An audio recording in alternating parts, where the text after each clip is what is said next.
यही होता है, जो लोग अपने कल्चरल हेरिटेज को, अपनी लैंग्वेज को ऑन करते हैं, वही कौमें तरक्की करती हैं। ये इनिशिएटिव चाइना ने लिया। आज चाइना देखें कि दुनिया की वो फास्टेस्ट ग्रोइंग नेशन में शामिल होता है। चाइना आज हमसे बाद में मार्ज वजूद में आया, लेकिन आज तरक्की के देखें वो इंडिया को भी छोड़ गया। बंदा जितना भी पढ़ा लिखा है, अगर वो इंग्लिश में टॉक नहीं कर रहा, कोई इंग्लिश का वर्ड नहीं यूज कर रहा अपनी लैंग्वेज में, तो उसको हम एक अलग सी नज़र से देखते हैं कि ये पता नहीं कितना का बंदा दकियानुसी ख्यालात का है। मैं इस बारे में ना इटली को अप्रिशिएट करता हूँ, क्योंकि दुनिया ने जिस मुल्क ने भी तरक्की की ना, उसने अपनी लैंग्वेज में की है। आप चाइना की बात ले लें, आप रशिया को ले लें, आप अमेरिका को ले लें, आप इंडिया को ले लें, आप जर्मनी को ले लें, आप फ्रांस को ले लें। जिस हेलो अस्सलाम वालेकुम पाकिस्तान, नमस्ते India. This is your host Shamna Adil and you are watching my YouTube channel. और आज हम लोग बात करने वाले हैं इटली के बारे में। तो जी, इटली ने जो है इंग्लिश लैंग्वेज को बैन कर दिया है। अगर हम लोग इस चीज़ को देखें तो वाकई ही में हिस्ट्री को देख लिया जाए तो ये वो तमाम कौम है जिन्होंने अपनी लैंग्वेज को प्रिविलेज दिया और अपनी लैंग्वेज को प्रायोरिटाइज किया, उन्होंने ग्रो किया। और अगर हम लोग इसी चीज़ को देखें तो इटली ने भी अब जो है इंग्लिश लैंग्वेज को जो है वो बैन कर दिया है। तो ये एक बहुत इंटरेस्टिंग न्यूज़ है। तो अगर हम पाकिस्तान की बात करें तो पाकिस्तान की कॉन्स्टिट्यूशन में ये लिखा गया था कि बहुत जल्द उर्दू को भी सरकारी लैंग्वेज का दर्जा दे देंगे, लेकिन उसके बावजूद अभी तक उसको अमली जामा नहीं पहनाया गया। उसका कोई प्रैक्टिकल एनालिसिस जो है, प्रैक्टिकल इंप्लीमेंटेशन नजर नहीं आए। तो इसके बारे में लोगों से जानेंगे कि वो क्या सोचते हैं, क्या ख्याल करते हैं, उनका क्या ओपिनियन है। हमारे साथ रहिएगा। वालेकुम, कैसे हैं आप? अल्हम्दुलिल्लाह। अच्छा तकीर, आज हम आपके लिए एक सवाल लेकर आए हैं और सवाल जी ये है कि इटली की तरफ से ये कहा गया है कि हम इंग्लिश लैंग्वेज को बैन कर रहे हैं। तो आपके ख्याल में ये कैसा एक डिसीजन है? मैम, बड़ा अच्छा डिसीजन है। और अब हम मैं इसको शेर, गुरदास मान का एक शेर है, वो यहाँ पर पढ़ूंगा आपके लिए। वो कहता है कि ज़बाना सीखो सिखनियाँ भी चाह दिया ने, पर किसी दी पक्कियाँ वे के अपनी कच्चियाँ नहीं ढाई दिया ने। और रियलिटिस्टिक यही होता है, जो लोग अपने कल्चरल हेरिटेज को, अपनी लैंग्वेज को ऑन करते हैं, वही कौमें तरक्की करती हैं।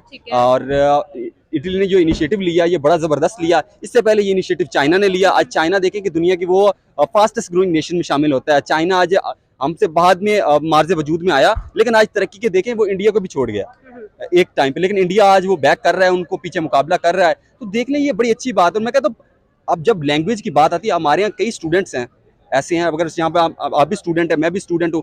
तो बात यह कि जब स्टूडेंट को अपनी मादरी जबान में एक चीज़ समझना बहुत ज़्यादा आसान है, ठीक है, जब हम फॉरेन लैंग्वेज में लेकर जाएंगे, उसके लिए वो सीखना बहुत मुश्किल है। तो इसीलिए जब हमारा एजुकेशनल लिटरेसी रेट वो भी कम हो जाता है, ठीक है, और उस तरह हम डेवलपमेंट की तरफ मूव नहीं करते। जब जिन कौमों ने अपनी लैंग्वेज अपनाई है, अपना कल्चरल और अपनी सारी बनाई है, अपनी एक शनाख्त बनाई है, तो उन्हीं ने तरक्की की है दुनिया में। तो ये एक बहुत बड़ा इनिशिएटिव है, मैं कहता हूँ इटली की हुकूमत की तरफ से, कि उन्होंने ये इनिशिएटिव लिया। और मैं कहता हूँ कि पाकिस्तान को भी चाहिए, और दूसरे कंट्रीज जहाँ पर वो फॉरेन लैंग्वेज एक ज़रूरियात तक तो हमें अपनानी चाहिए। लेकिन अगर हमारे पास इतने वसाइल हैं कि हम अपनी लैंग्वेज की तो सारी चीज़ें इंगेज कर सकते हैं दुनिया के साथ, तो फिर वो बहुत ज़्यादा अच्छा इनिशिएटिव होगा। लेकिन अनफॉर्चुनेटली हम अगर ये कर भी लें, तो हमारे पास इतना बजट नहीं है या हमारे पास रिसोर्सेज नहीं है कि हम ये काम खुद कर सकें, क्योंकि इसके लिए हमें फॉरेन एड भी मिलती है, दूसरी भी चीजें हैं। उसमें अगर हम बैक जाएंगे तो बहुत बड़ी आपकी ये एक वीडियो हो जाएगी। तो मेरी बात सुने तो अगर हम लोग इसी चीज को देखें तो हमारे आइन में ये कहा गया था कि हम लोग बहुत जल्द जो है उर्दू को सरकारी लैंग्वेज के तौर पर जो है हम नाफिज कर देंगे, लेकिन अभी तक उस पर कोई अमल पैरा नहीं हुआ, कोई उस पर जो है सिचुएशन नजर नहीं आई। आपको क्या लगता है क्यों हम इस चीज में लैग कर रहे हैं? मैम, आपने कहा कि उर्दू को हम दफ्तरी जबान से हम दोबारा जो हमारी इंग्लिश की दफ्तरी जबान है, लेकिन हम उसको कन्वर्ट कर देंगे उर्दू पे। तो कन्वर्ट नहीं करेंगे, उर्दू को भी हम लोग जो है एक सरकारी जुबान का दर्जा। कोशिश तो यही थी ना कि सरकारी जबान का दर्जा हम तब देंगे जब ये यहाँ पर हमारे यहाँ जब हमारी जो ऊपर की रिलायबिलिटी है ना दूसरे कंट्रीज, वो खत्म हो जाएगी। हम इतने स्ट्रांग हो जाएंगे, हम अपने आप पाँव पे खड़े हो जाएंगे, हम दुनिया को आंखें दिखाने वाले होंगे। आज इटली है, चाइना है, वो इतने स्ट्रांग इनफ है कि वो अमेरिका को आंखें दिखा सकते हैं, यूनाइटेड नेशन को वहां पर जाकर अपना स्टैंड रख सकते हैं। और जिनकी कमजोर मईशत होती है उनका क्या, अब आप कैपिटलिज्म का दौर है मैम। आप कैपिटलिज्म में जिसके पास सरमाया है उसका रोल मतलब है। अब आप इंडिया की हम बात करें, इंडिया ने उनके फॉरेन मिनिस्टर ने कुछ दिन पहले FM जयशंकर ने, मैं उनको बहुत ज्यादा फॉलो करता हूँ, और मेरे हिसाब से ऐसे फॉरेन मिनिस्टर इंडिया की हिस्ट्री में बहुत कम आए हैं। और उन्होंने एस जयशंकर और फॉरेन मिनिस्टर एस जयशंकर, उनकी मैं बात कर रहा हूँ। उन्होंने वेस्ट को आंखें दिखाई हैं, क्योंकि वेस्ट कौन होता है? Ukraine, Russia. उन्होंने कहा कि हमारा नेटवर्क साथ दें आप, लेकिन उन्होंने कहा कि वेस्ट कौन होता है हमें ये कहने वाला, हम किसका साथ दें? हमारी फॉरेन पॉलिसी आज़ाद है, जबकि हमारे यहाँ ये नहीं है। वजह क्या है कि उनके पास स्टेबिलिटी है, सारी चीज़ें हैं उनके पास। आज वो स्टेबिलिटी की तरफ जा रहे हैं, कल को वो अपनी ज़बान बना। अब उन्होंने देख लें, स्टेबिलिटी आई, अब उन्होंने ट्रेड किस चीज़ में शुरू कर दिया कई कंट्री के साथ, ये आपको शायद नॉलेज में हो, अपने रुपीज़ में शुरू कर दिया है, ठीक है, श्रीलंका के साथ, मलेशिया के साथ, तो उन डिफरेंट कंट्रीज़ के साथ। क्या समझते हैं कि ये सारी चीज़ें जो अवामिल हैं, अगर हम पढ़ी लिखी यूथ हैं, आप यहाँ पर ये काम कर रही हैं, बड़ा अच्छा कर रही हैं, तो यही एक है कि हम चीज़ों को हमेशा कम्पिटेटिव एग्जाम की तरफ, जिस तरह हम देखते हैं कि हमने कम्पिटेटिव एग्जाम की तैयारी करते हैं, अपने एग्जाम की तैयारी करते हैं, उसके लिए हम रिसर्च करते हैं, नॉलेज इकट्ठे करते हैं। तो इसीलिए आज हम अब से अगर हम स्टार्ट नहीं करेंगे, जितनी गलतियां पीछे से हो चुकी है, अभी हम हमारे कुरानों को चाहिए कि उन गलतियों को दोहराकर हमारी मौशत को स्ट्रॉन्ग करें, हमारा सिस्टम मजबूत करें, ताकि हम भी कल को अपना एक सिस्टम बना सकें, दुनिया को दिखा सकें कि हम भी कोई नेशन है। बिल्कुल ठीक है। अस्सलाम वालेकुम। वालेकुम अस्सलाम। कैसे हैं आप? जी मैं ठीक। अच्छा, आज हम आपके लिए एक सवाल लेकर आए हैं और सवाल हमारा ये है कि इटली की तरफ से खबर सामने आई है जिसके मुताबिक एक बिल पास हुआ है जिसमें कहा यह जा रहा है कि इंग्लिश को जो है मजीद सरकारी जुबान के तौर पर इस्तेमाल नहीं किया जाएगा। तो आप इस चीज़ को किस तरह से देखते हैं कि अपनी जुबान को जो है प्रिविलेज देना और दूसरी जुबानों को जो है स्पेशली अंग्रेजी को जो है वो बैक एंड पे रखना, ये कैसा है? जी मैं तो ये सबसे पहले कहूँगा कि उन्होंने एक अच्छा काम किया और खुद के उनकी कंट्री के लिए एक अच्छा काम है, हमारे लिए तो नहीं अच्छा। तो हमारे लिए ये बुरा है कि हमारी जो कौमी ज़बान है वो तो उर्दू है। ये तो हम बचपन से पढ़ते आ रहे हैं कि कौमी लैंग्वेज हमारी उर्दू है, नेशनल लैंग्वेज। बट ये प्रोफेशनल लैंग्वेज हमने बना दिया है इंग्लिश को, कि हमारी प्रोफेशनल लैंग्वेज है इंग्लिश। बट ये जिन भी कंट्रीज़ में इस तरह होता है कि प्रोफेशनल लैंग्वेज अलग हो रही है और जो हमारी डोमेस्टिक लैंग्वेज वो अलग है, और इसके अलावा जो हमारी वो लैंग्वेज आ रही है नेशनल लैंग्वेज वो उर्दू है। उर्दू में जो सिलेबस पढ़ा जाता है और उर्दू में जो आज के दौर में तो जो कोई उर्दू में बात कर रहा है उसको भी इतनी वैल्यू नहीं दी जाती, चाहे वो इंटरव्यू हो, चाहे वो पैसे कंजर्वेशन हो, या सिंपल आप किसी भी बात कर रहे हैं, या बंदा जितना भी पढ़ा लिखा है अगर वो इंग्लिश में टॉक नहीं कर रहा, कोई इंग्लिश का वर्ड नहीं यूज़ कर रहा अपनी लैंग्वेज में, तो उसको हम एक अलग सी नज़र से देखते हैं कि ये पता नहीं कितना का बंदा दकियानुसी ख्यालात का है कि इसने अभी तक थोड़ी सी इंग्लिश भी नहीं आती, तो इसकी इंग्लिश चाहे वीक हो, चाहे वो एम इंग्लिश ही क्यों ना हो, वो यूज़ नहीं कर रहा अपनी लैंग्वेज में। कुछ बंदे होते हैं कि उनको अपनी ज़बान से ज़्यादा दिलचस्पी है, वो नहीं ध्यान देते कि ये दूसरी लैंग्वेज है।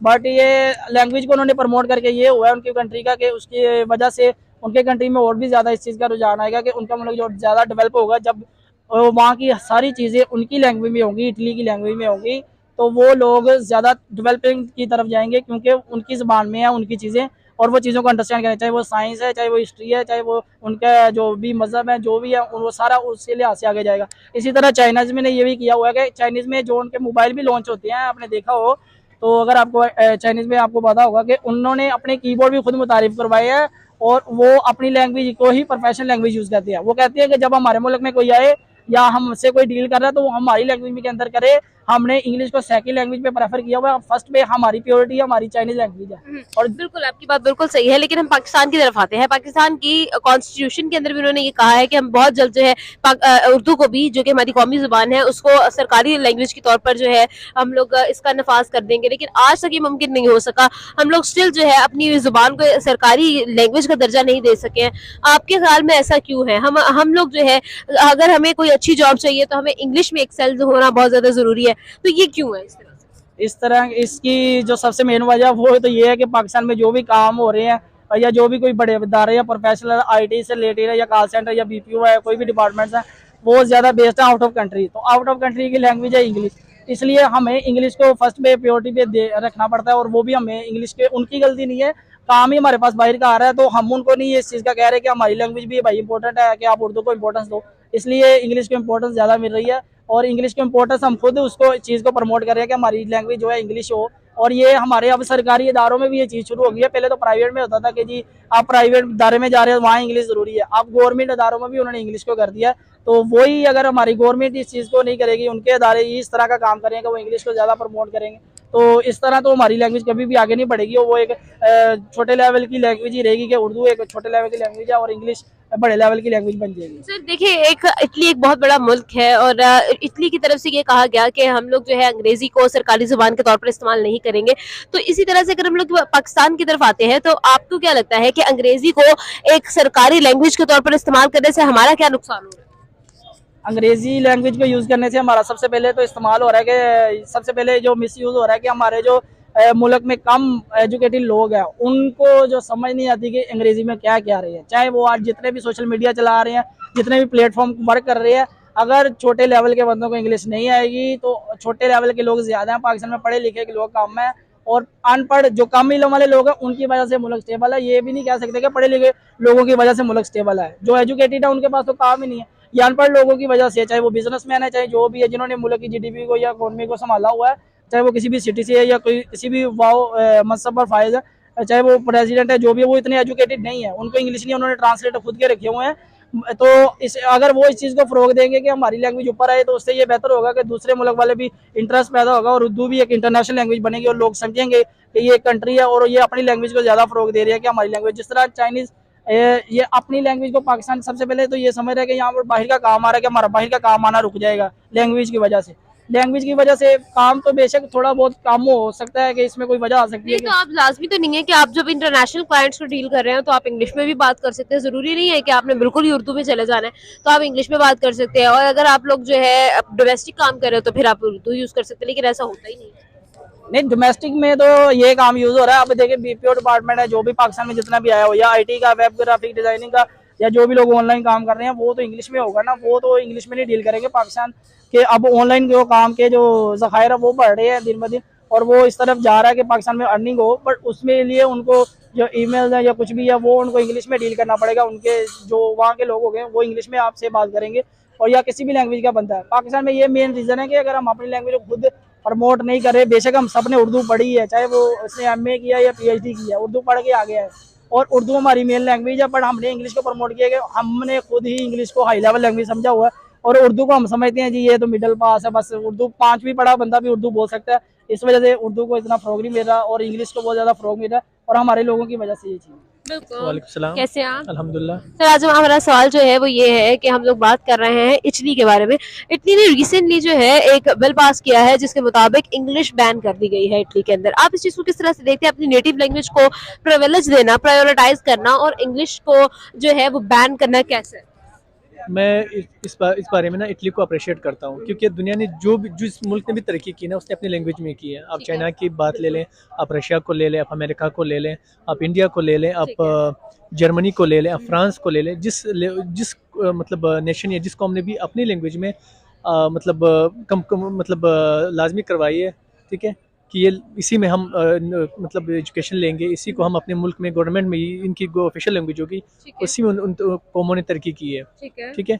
और आप देख सकते हैं कि फ्रांस ने अपनी लैंग्वेज में, मतलब वहाँ पे इंग्लिश नहीं बोली जाती, किसी फ्रेंच को ना इंग्लिश नहीं आती, तो वो कहाँ पे आज जर्मन को देख लें, आप चाइनीज़ को देख लें, जैपनीज़ को देख लें, रशियंस को देख लें, ये कहाँ तक पहुँच गए हैं। तो अपनी लैंग्वेज में आप तरक्की कर सकते हैं, दूसरी की लैंग्वेज आप नहीं कर सकते, क्योंकि अगर आप अपनी लैंग्वेज को पीछे छोड़ देंगे तो एक वक्त आएगा जब आपकी लैंग्वेज लाइक मुर्दा हो हो जाएगी, जाएगी। हाँ, जैसे ग्रीक लैंग्वेज हो गई है। ठीक है। ठीक है। वैसे ये बात तो आपकी बिल्कुल ठीक है, लेकिन अगर हम पाकिस्तान की तरफ आए तो पाकिस्तान जो है उसकी आइन में था, कॉन्स्टिट्यूशन में था कि जो है उर्दू जुबान को बहुत जल्द जो है सरकारी जुबान का दर्जा दे दिया जाएगा, लेकिन आज तक इसका अमली जामा इसको पहनाया नहीं गया। आप इस चीज को किस तरह से देखते हैं? लेकिन पाकिस्तान में तो बहुत ज़्यादा इस पे बहस हो सकती है, क्योंकि पाकिस्तान की पहली बात है ना, पाकिस्तान में ऑफिशियल लैंग्वेज तो मैं मानता हूँ कि उर्दू होनी नहीं चाहिए। जहाँ पे सूबे बने हुए हैं, हर सूबे की अपनी लैंग्वेज होनी चाहिए। लाइक पंजाब में तो पंजाब में पंजाबी पढ़ानी चाहिए, खैबर पख्तूनख्वा बलूचिस्तान में अगर है तो पश्तो, और बलूचिस्तान के बाकी अजला में बलोची, सिंध में सिंधी, गिलगित बल्तिस्तान में उनकी अपनी ज़बानें। ये पढ़ाएंगे ना तो उनको ज़्यादा आसानी होगी अपनी मतलब एजुकेशन हासिल करने में। लेकिन हमारे यहाँ पे ना बहुत बड़ी प्रॉब्लम है। सबसे बड़ी प्रॉब्लम ये है कि हमें पहले अपनी नेटिव लैंग्वेज होती है पश्तो पंजाबी ये वाली, फिर इसके बाद हमें उर्दू सीखनी पड़ती है, देन हमें इंग्लिश सीखनी पड़ती है, उसके बाद हमें अरबिक भी मतलब सिखानी पड़ती है, जिसके सारे ज़बानें एक साथ ना इंसान सीख सकता है इतनी आसानी से, ना जितनी नॉलेज हमें हासिल करनी चाहिए, ना वो एक्सेल करता है इस चीज हाँ, में। ना वो हम नॉलेज वो हासिल कर पाते है। हैं। ठीक है। एक लैंग्वेज हो, भले फिर कोई भी लैंग्वेज हो। तो सर वाकई में एक बहुत ही डिफरेंट जो है एक सिनेरियो क्रिएट हो गया है, और वाकई में हर सूबे का जो है एक अलग नेटिव लैंग्वेज है, और उससे भी ज्यादा सूबे की बात ही ना करें, आप सूबों के अंदर इजला के अंदर अलग अलग लैंग्वेज है। जैसे गिलगित बल्तिस्तान में मैंने सुना था 11 जुबानें बोली जाती हैं। तो इन सब चीजों को देखते हुए तो ये तो बहुत एक डिफरेंट सिचुएशन क्रिएट हो गई है। तो आपको क्या लगता है कि इसको ओवरकम किस तरह से कर सकता है पाकिस्तान? बेहतरीन हिकमत अमली क्या है इसमें? आप ओवरकम क्यों कर रही हैं? आप इसे उनको इजाज़त दे दें, 18वीं तमीम के बाद आप कह दें कि अपनी लैंग्वेज में पढ़ा सकते हैं। ठीक है। पंजाब में पंजाबी पढ़ाई जाए, खैबर पख्तूनख्वा में पश्तो पढ़ाई जाए। ठीक है। उसका फ़ायदा पता है क्या होगा? आप इंडिया की मिसाल में यहाँ पे लूँगा। इंडिया में कहीं जो है उनके स्टेट्स में ना उर्दू मतलब हिंदी पढ़ाई जाती है, गुजरात स्टेट में गुजराती बोली जाती है, उसके जो तमिल भी पढ़ाई हाँ, जाती है। जिनके वो साउथ वाले स्टेट्स हैं उसमें सारे तमिल तेलुगु होते हैं। ठीक है। जो तमिल लोग हैं ना उनको हिंदी नहीं आती, आपको पता है। ठीक है। लेकिन वो अभी कितनी तरक्की कर, उनकी ना साउथ इंडस्ट्री आप ले लें, उनकी जो आईटी ले लें, उनकी मेडिकल साइंस ले लें, कितने आगे निकल गए हैं। लाजमी तो नहीं कि वो हिंदी पढ़ेंगे या इंग्लिश पढ़ेंगे तभी तो उनको आगे जाएंगे। अपनी लैंग्वेज में इंसान इजीली मतलब तरक्की कर सकता है, इसमें कोई शक नहीं है। सबसे बड़ी मिसाल दुनिया में इस वक्त चाइना की है। ठीक है। अच्छा, यहाँ पर ये बात आपकी बिल्कुल बजा है। तो पाकिस्तान में फिर इस चीज़ को अगर हम लोग बेहतरीन तरीके से इसके अंदर काम कर सकते हैं या मुख्तलिफ सूबों को अगर हम इस चीज़ की इजाज़त दे देते हैं, तो फिर हमारे हुक्मरानों को आखिर क्या रिजर्वेशन है कि वो इस तरह का कोई स्टेप नहीं लेते? अ, यहाँ पे पाकिस्तान में एक बहुत बड़ा मसला ये है कि हम चाहते ही नहीं कि मतलब सूबे अलग हों, ठीक है, सूबे खुद मुख्तार हों, ठीक है, सूबे सारे के सारे अंडर हों इस्लामाबाद के कैपिटल के अंडर हो, तो ये नहीं होना चाहिए। 18वीं तरमीम के बाद जब उसमें लिखा गया है कि हर सूबा खुद मुख्तार है, अपने रिसोर्सेज किसी को भी बाहर कंट्री को बेच सकता है, अपने ताल्लुकात जो है बाहर कंट्री के साथ रख के खुद ही जाके वहाँ से मतलब लोन ले सकता है, कोई प्रोजेक्ट मतलब कोई मुआहदा कर सकता है, ठीक है, मतलब अपनी लैंग्वेज में पढ़ा सकता है। लाइक एक दफ़ा हुआ अभी तक कि आपको पता होगा कि ANP की गवर्नमेंट थी, ये पीपल्स पार्टी की गवर्नमेंट थी और खैबर पख्तूनख्वा में, तो NP ने पश्तो ज़बान में अपनी जो 5वीं तक थी उन्होंने लैंग्वेज जो एजुकेशन थी वो स्टार्ट करवा दी। लेकिन आफ्टर दैट कि जब इमरान खान आया उन्होंने फिर से ख़त्म करके इंग्लिश और उर्दू में कर दी।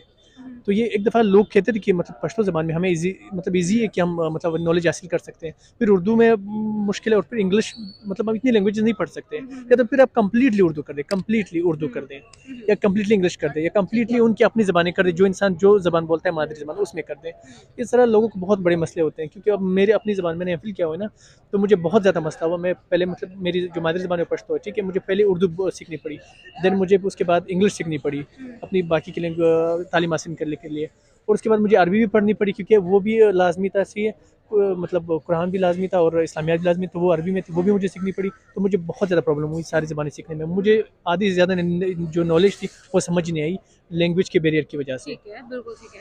वाक़ई में बहुत इश्यू है और लैंग्वेज बैरियर को जो है ओवरकम होना चाहिए। इसी के साथ-साथ हमें दें इजाज़त, आपसे मिलेंगे अगली वीडियो में। खुदा हाफ़िज़।